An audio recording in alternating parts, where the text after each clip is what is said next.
Bienvenue dans cette nouvelle vidéo. Je suis l'ingénieur Évariste Owandia et aujourd'hui, on va traiter du sujet de comment attacher et détacher des murs des toits sur Revit. Avant de commencer, lâchez un pouce bleu et abonnez-vous pour plus de contenu édifiant.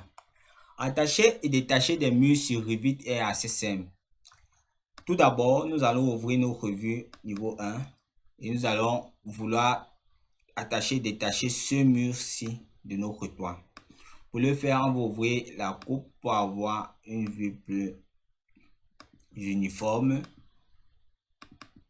L'ayant ouvert, on va pouvoir en fait sélectionner, voir comment notre mur. On va appliquer plus de détails pour avoir plus de différence.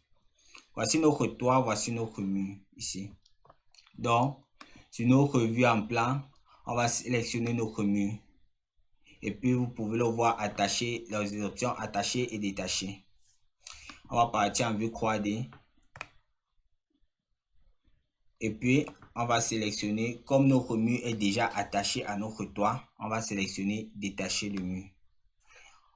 Cela va nous demander en fait de sélectionner les murs, les sols, les plafonds sur lesquels attacher ou détacher notre élément. Ici, on va choisir notre toiture. Comme vous pouvez le voir, notre mur a été détaché de notre toiture. Nous pouvons maintenant le réattacher avec l'option attacher et puis on sélectionne notre élément.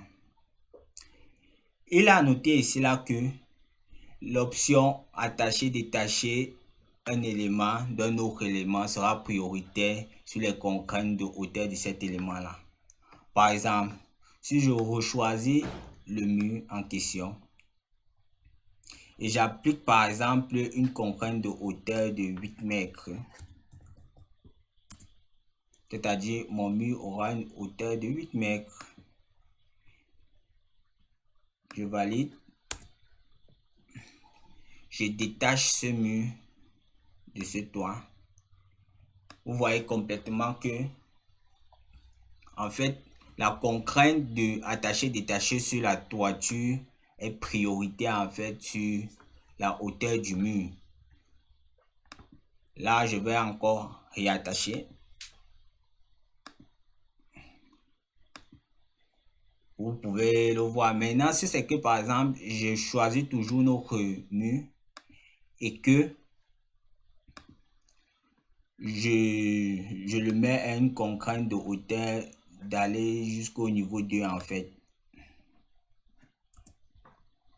Maintenant, je veux appliquer,